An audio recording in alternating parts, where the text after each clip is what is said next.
আসসালামু আলাইকুম এভরিওয়ান। আশা করি সবাই অনেক ভালো আছেন। আমিও অনেক ভালো আছি। ওয়েলকাম আমার ছোট্ট পেজে।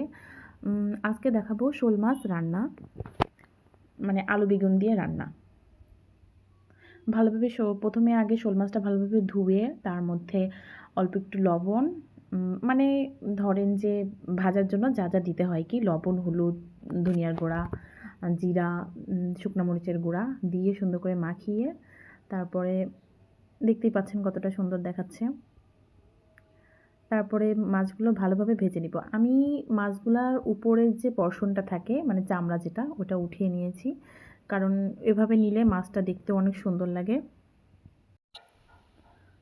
মাছগুলো দেখতে অনেক সুন্দর লাগে কারণ হচ্ছে মানে চামড়াটা কেমন জানি একটা লাগে আমার কাছে। আবার অনেকে হচ্ছে আমাদের এদিকে অনেকে ওটা ভাজি করেও খায়। তো এরপর এখন দেখতেই পাচ্ছেন কত সুন্দর ভাজা হয়ে গেছে। পরে কড়াইতে হালকা একটু তেল দিয়ে, মানে তেল একটু ছিল, অল্প একটু তেল দিয়ে তার মধ্যে পেঁয়াজ আর হচ্ছে মরিচ মরিচ দিয়ে পেঁয়াজ আর মরিচটা সুন্দরভাবে তেলের মধ্যে ভেজে নিব। মানে সুন্দর করে ভাজতে হবে।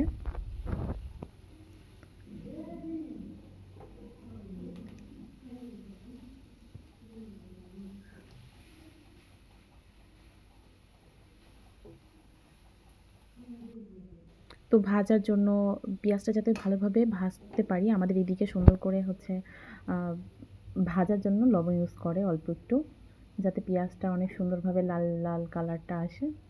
তো এখন অল্প একটু লবণ দিয়ে দেখতেই পাচ্ছেন কত সুন্দর কালার আসছে পেঁয়াজের। পেঁয়াজটা সেদ্ধও হয়ে গেছে সুন্দরভাবে। তো পেঁয়াজটা ভাজা শেষ হয়ে গেলে এখন আমি মশলাগুলো দিয়ে দিব।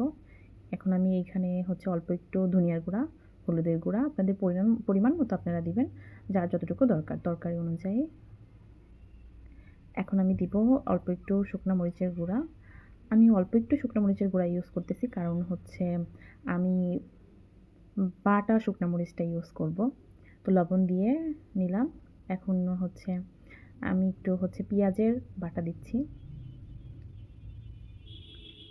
তারপরে হচ্ছে এখানে জিরার বাটা, সব কিছু আমি পরিমাণ মতো দিয়েছি। শুকনা মরিচ বাটা। এখন আমি দিব একটু আদা বাটা।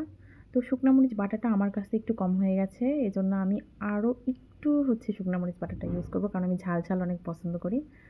তো এখন আমি মশলাগুলো সুন্দর করে পেঁয়াজের সাথে মাখিয়ে নিব, মানে কষায় নিব সুন্দর করে, যাতে মশলাগুলো পেঁয়াজের ভেতরে ভালোভাবে ঢুকে।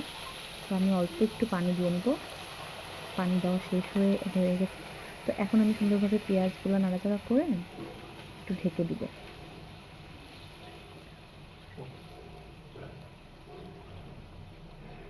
দেখতেই পাচ্ছেন অনেক সুন্দর আসছে। তবে আমি কিছু কিছু মানে শর্ট, মানে অল্প অল্প করে কেটে দিয়েছি, কারণ অনেক লং হয়ে যায় ভিডিওটা, এই জন্য আর কি। তো এখন আমি মশলাগুলো সুন্দর করে পেঁয়াজের সাথে কষায় নিয়েছি। সবজিগুলো দিয়ে দিচ্ছি। এখানে আমি একটা বেগুন আর তিনটা আলু হচ্ছে দিয়েছি। তো সুন্দর করে মশলাগুলা সবজির সাথে মাখিয়ে নেওয়ার পরে আমি অল্প একটু পানি দিয়ে দিব, যাতে হচ্ছে আমার সবজিটা সেদ্ধ হয়ে যায়। তবে আমার মশলা কষানো হয়ে গেছে। তো দেখতেই পাচ্ছেন অল্প একটু পানি ইউজ করছি। এই পর্যায়ে ঢেকে দিব। এখন দেখতেই পাচ্ছেন শুকায় গেছে পানিটা। আমার সবজিটাও সেদ্ধ হয়ে গেছে। তো এখন উল্টায় দিয়ে আমি দেখব আর কি যে আলুটা সেদ্ধ হয়েছে কিনা। কারণ হচ্ছে আলুটা হচ্ছে, বেগুন তো সেদ্ধ হইতে বেশি সময় লাগে না, তবে আলুটা একটু সময় লাগে। তো আমার আলু সেদ্ধ হয়ে গেছে। তো এখন হচ্ছে আমি মাছগুলো দিয়ে দিব, কারণ হচ্ছে আমাদের মানে এদিকে এরকম করে রান্না করে আর কি, টুকটাক অনেকে, সবাই না, তবে কিছু কিছু মানুষ রান্না করে এভাবে। তো মশলাটার সাথে সুন্দর করে সবজির সাথে পুরোটা মাছ আমি ভালোভাবে মাখায় নিব। নেওয়ার পর আমি অল্প একটু ঝোল দিয়ে দিব। আমি অল্প একটু ঝোলই, মানে পানিই দিব, কারণ হচ্ছে মাখো মাখো মানে খেতে যাতে মজা লাগে। না, আমার এখনই খেতে ইচ্ছা করতেছে, মানে এরকম লাগতেছে। তবে আমি খেয়েছি, তবে আপনারাও ট্রাই করবেন, আশা করি অনেক ভালো লাগবে।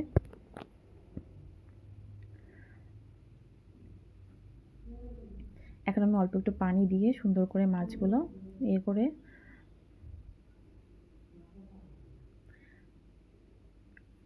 দেখতেই পাচ্ছেন কত সুন্দর লাগতেছে। তবে আমি নতুন পেজ খুলেছি, আমার ভুল হইতেই পারে, সবাই ক্ষমার দৃষ্টিতে দেখবেন। দেখেন আমার তরকারিটা হয়ে গেছে, আশা করি সবারই কাছে অনেক ভালো লাগবে। ভালো লাগলে আশা করি পাশেই থাকবেন। ধন্যবাদ।